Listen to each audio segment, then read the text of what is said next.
stay in Mondstadt too. With Traveler's help, Varka will be safe. Razor, give me your iron claw.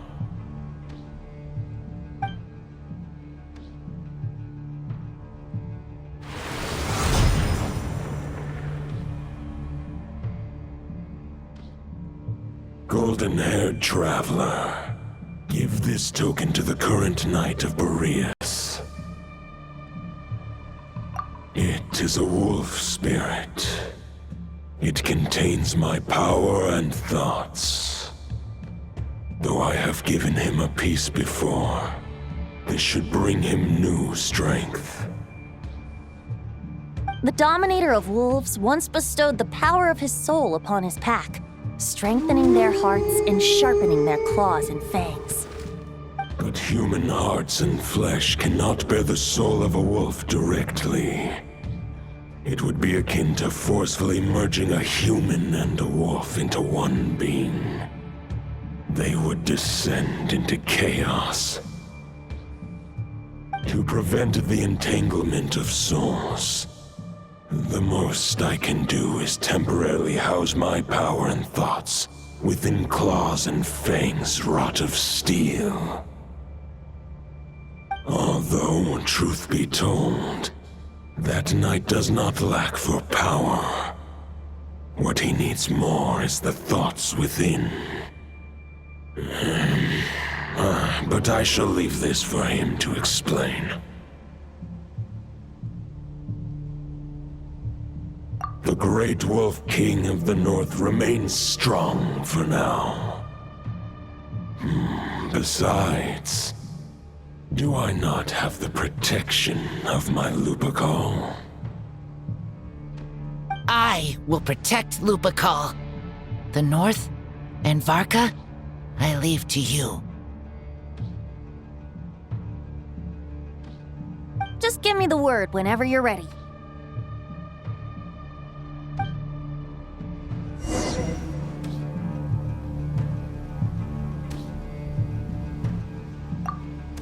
I sure didn't expect my experience fighting the wild-hunted Nodcry to come in handy back here in Mondstadt. Almost makes me wonder if this was the reason I was sent back. Also, how come that bard knows so much, and what was he doing at the Thousand Winds Temple? Well, whatever. I don't really care. As long as I get to do some fighting. I'm looking forward to trading blows with Lupus Boreas when he's fully recovered. I bet he'll wipe the floor with me.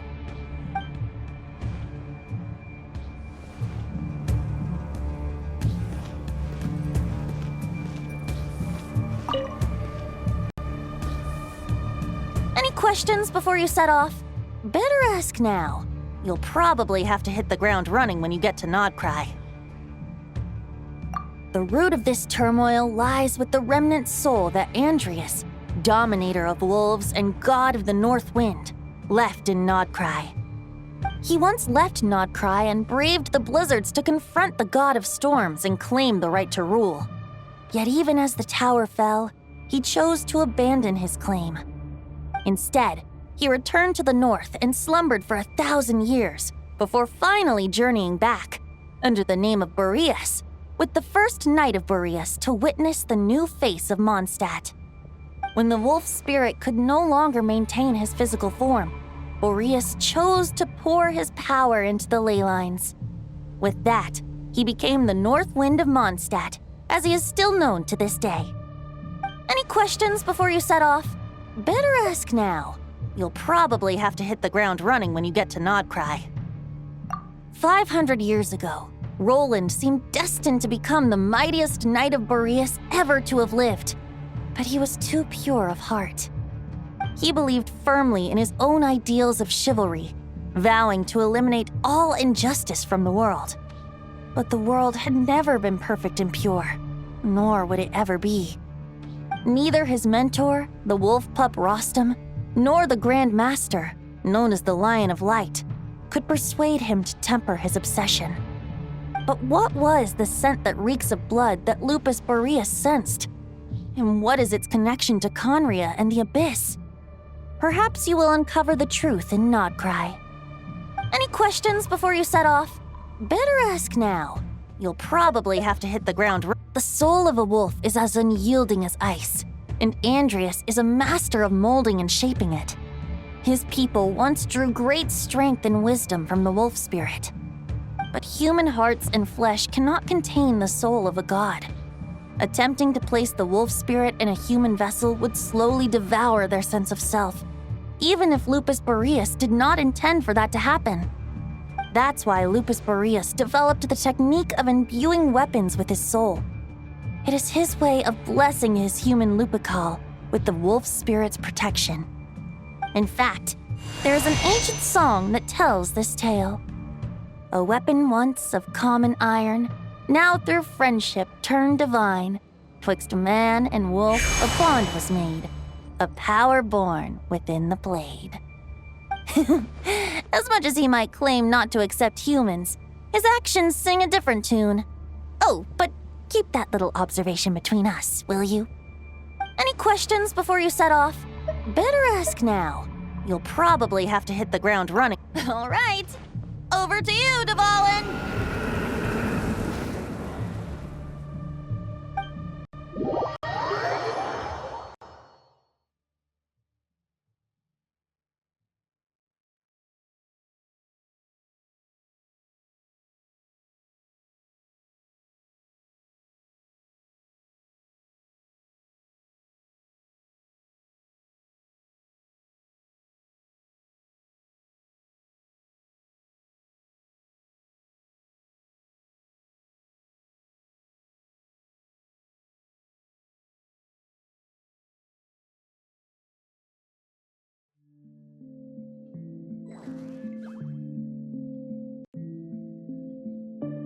The Knight of Boreas awaits below.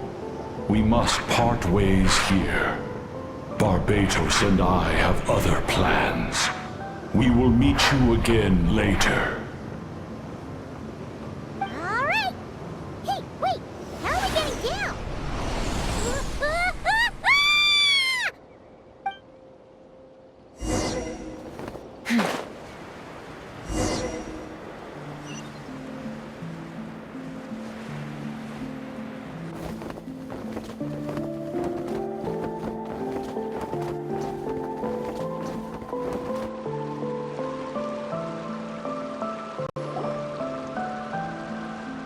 Hold the line!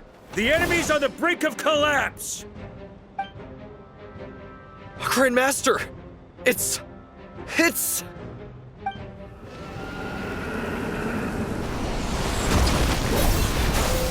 Haha! Reinforcements! It's about time! And I'm on too!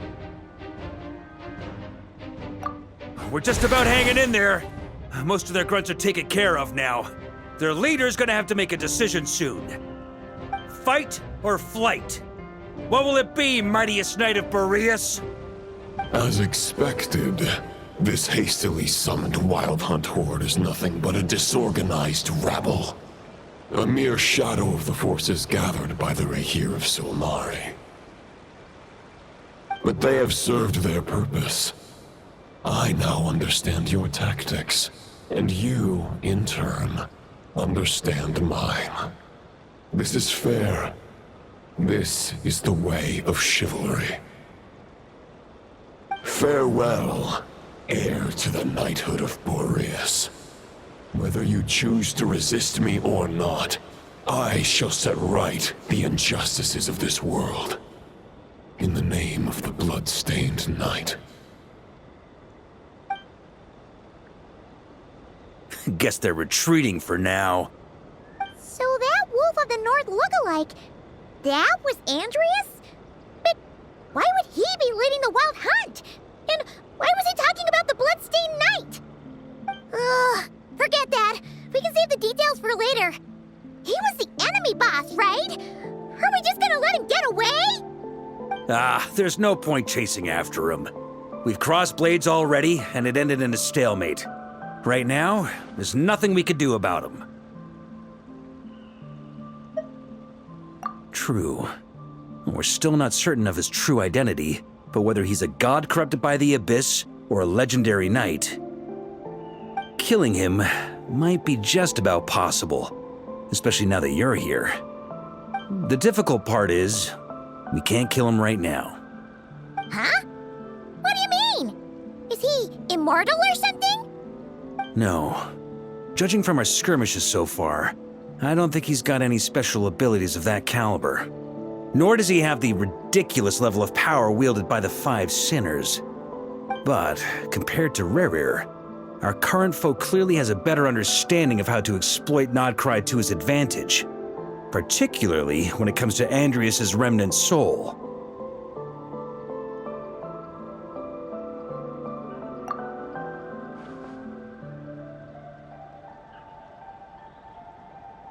Exactly. Sounds like you realize what the crux of the issue is. I managed to cut off a sample from our foe, which Albedo and Durin are analyzing as we speak. Meanwhile, our other allies should be making their way home from their own battles by now. Let's discuss this further when they're back. We still have some big challenges ahead before this expedition can finally be declared a victory.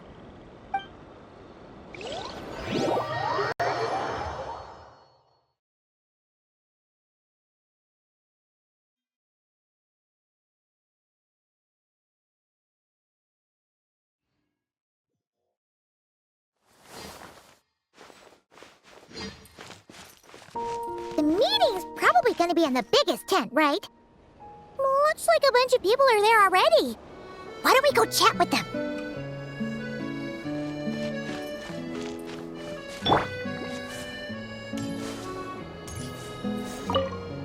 Hey, good to see you again. Oh, Boss Sneff asked me to pass on a message. She went to see Lauma and Columbina at the Frost Moon Scions. Apparently, there haven't been any changes to that space the Rahir of Solnari's in. That means the recent wild hunt attacks have nothing to do with Rerir, right? Whew, that's a relief. Paimon doesn't fancy facing him again. They're keeping a close watch on it just in case. With so many moon experts on the case, we're in pretty safe hands, huh? Oh yeah, Lauma and Columbina asked me to pass on a message too. Focus on the enemy you are facing. The moon will protect you all. Huh, you know something? These Knights of Favonius are paying me a pretty nice sum to deliver a few simple messages. Oh, Varka's a generous guy.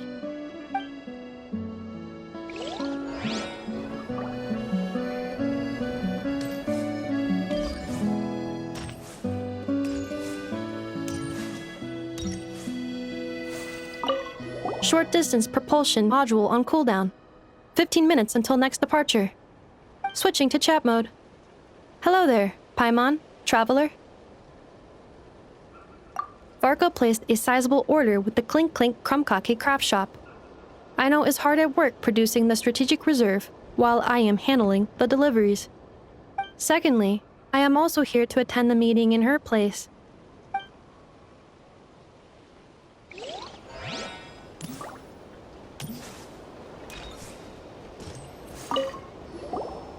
Huh? Flint's! Paimon thought the Lightkeeper's rep would be Iqua or Nikita.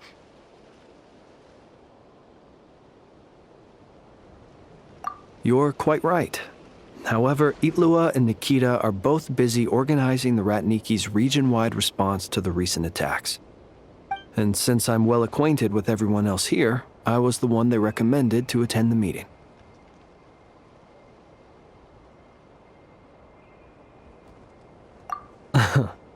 Sometimes you don't get a choice when there might be consequences down the line.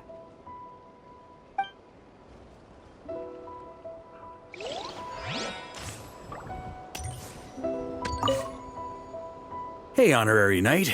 Looks like pretty much everyone's here. Albedo and Durin are just wrapping up their analysis. You want to wait for them here? Great.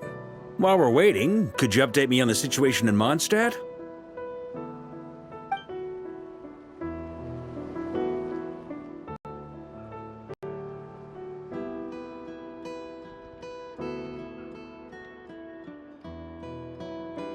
And that's where things stand. The Wild Hunt is no longer under the Reikir of Solnari's control, but it has been reborn from the ashes and is now launching widespread attacks. Intel from the Frost Moon Scions and the Curatorium of Secrets corroborates this.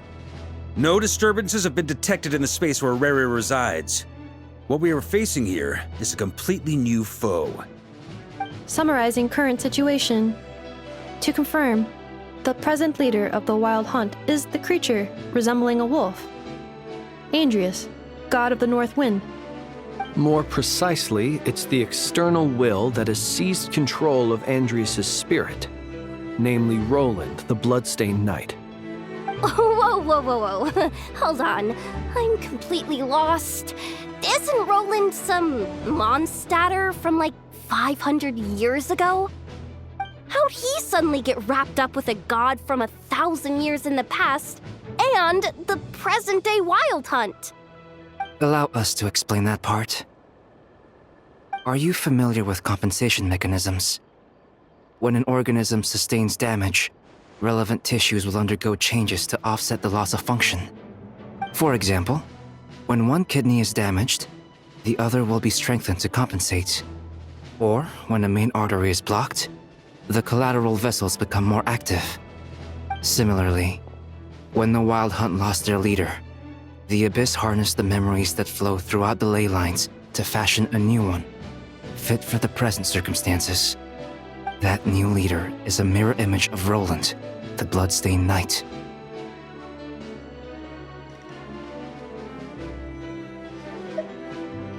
Right. No matter how strong the compensation is, it will never quite match the functionality of the original organ.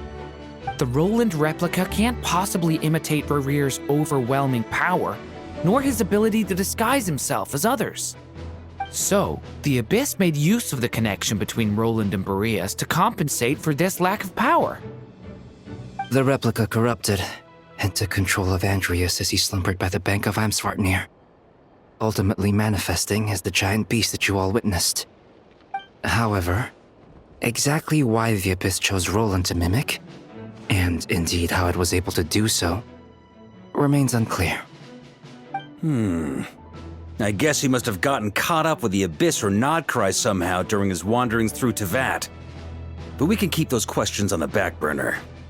Okay, Paimon gets all that, but what did you mean when you said we can't kill him right now? We can't kill him right now because a dead god may prove more dangerous than a living one. From intelligence gathered during the expedition, we have reason to believe that the power released when a god is felled can have catastrophic consequences for us mortals.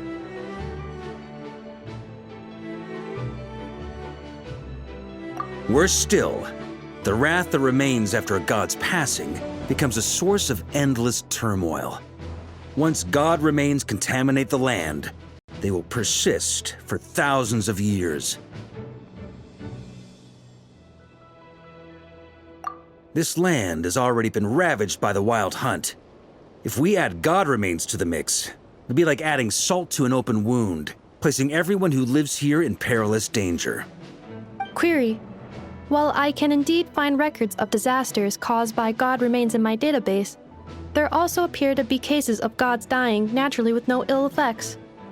In that land, the passing of the Pyro-Archon's flame is a common occurrence throughout history, and even the part of Andrius who remains in Mondstadt has experienced death once before, has he not? Great question. Glad you asked. Honorary Knight, you said Lupus Boreas gave you a token to pass on to me? Please, present it now. It should help explain things faster.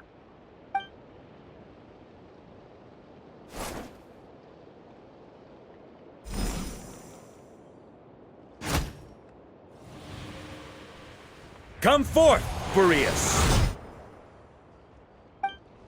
This form has come to the end of its time. I'm afraid I can accompany you no further on your journey. My soul will fall into silence, and my power will flow into the ley lines of this land. Perhaps This is all that a wolf can hope to do for humankind. Do not grieve for me, for this is the end I have chosen. Instead, remember that one day, your wandering too must come to an end. Where and when shall that be? A final wish before I slumber.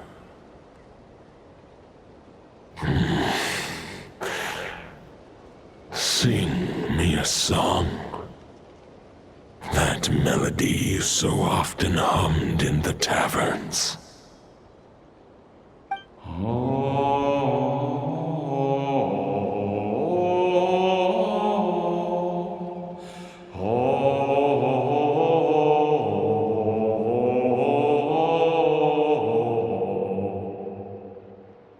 You saw it too. You must have keen powers of perception. Not that it surprises me. That was Boreas's final thoughts before merging with the ley lines. It's the reason Mondstadt remains unharmed by his god remains. In his final moments, he made a choice to give everything he was to the ley lines. All to protect Mondstadt from harm. Sounds like Andreas spent thousands of years searching for his place in the world, too. Yes. And now our task is to return the answer he found, the decision he made, to Andreas' heart. Only then can he break free from the corruption and control of the Abyss, and make that decision once more. I see. I would say that planting thoughts inside the mind of a god sounds a little far-fetched, but since it was his own wish to begin with, it sounds feasible to me. Wait, we already have a perfect solution? Then why are we even having this meeting? Let's go do this thing! Ha ha ha. If only it were that simple. Unfortunately, this one thought alone is unlikely to be powerful enough to break through the Abyss's control and reach Andreas' heart. We need to find a way to make the thought within this sword stronger and more resilient. For now, Boreas needs all his remaining strength to fight against the abyssal corruption to Mondstadt's ley lines. He can't afford to send us any more of his power. However, since his form was unstable during his journey with the first Knight of Boreas, many wolf spirit fragments were left behind along the way. If we can collect those fragments, we can use them to strengthen the decision to merge with the ley lines. So we need to retrace his steps and look for random fragments? But they could be anywhere between Nodcry and Mondstadt. It'll be like looking for a needle in a haystack. You don't need to worry about that. There's a few fragments left to gather in Nodcry, but apart from that, most of them are already inside this sword. I've been collecting them during the whole expedition. Huh? Wait, really? I mean, it's an expedition, not a stroll in the park. Each step of the way, we've been hard at work planning for every possible contingency. Not just the wild hunt in the Abyss, but ancient gods remaining in Nodcry. Sounds like this plan was a long time in the making. It's almost as if you foresaw the future. As a matter of fact, I did. I caught a glimpse of fate's reflection. But I can't take credit for it. It was all thanks to the help of a few friends. Still, all I foresaw was that an abyssal calamity was brewing in the north.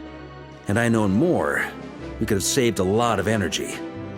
Instead, we've had to make best guesses, prepare for every possible scenario. If all that preparation went to waste, all the better for it. But anything that proved useful, we knew we'd be grateful for down the line.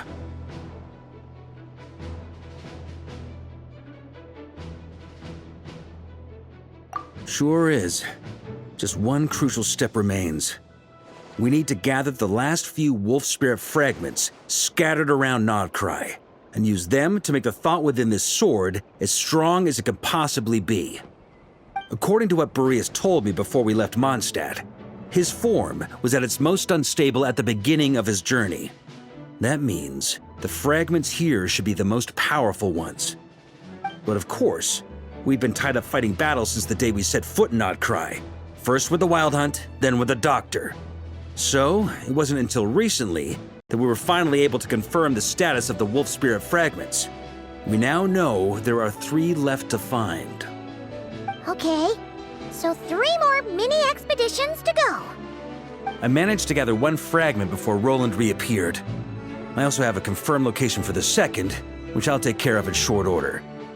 As for the 3rd fragment, we've identified a general search area to focus on, but we'll need all hands on deck to pinpoint the exact location. The final snag is that since our foe is a replica of Roland, he too will be aware of Andrias' history. He's sure to try and sabotage our plans by any means at his disposal. So everyone needs to bring their A game. With our foe being from Mondstadt, it's our duty as Mondstadters to defeat him. And since the Wild Hunt is involved, the Lightkeepers will provide their full support. The Clink Clink Krumkake craft shop will also help in any way we can. So what do they need me here for? Wait, I think maybe I signed a contract at some point. Didn't exactly scrutinize it though. I mean, who actually reads those things anyway, right? Ah, great. Knew I could count on you all. Lastly, our friend from the Curatorium of Secrets will provide intel and relay battlefield communications. Looking at you, Yehoda. So, you'll be darting back and forth across the battlefield, dodging the Wild Hunt and the shadow of an ancient god. I'm impressed by your courage, Miss Yehoda. Rating for Yehoda updated. Higher quality ingredients will be used to prepare your future meals. Darn it! I should have known this payday wouldn't come that easy. I'll deal with the second Wolf Spirit fragment, which we already know the location of. The moment you make any progress with Fragment 3, be sure to give me an update. Traveler, could you join me in retrieving Fragment 2? I have a feeling that your unique constitution might come in handy.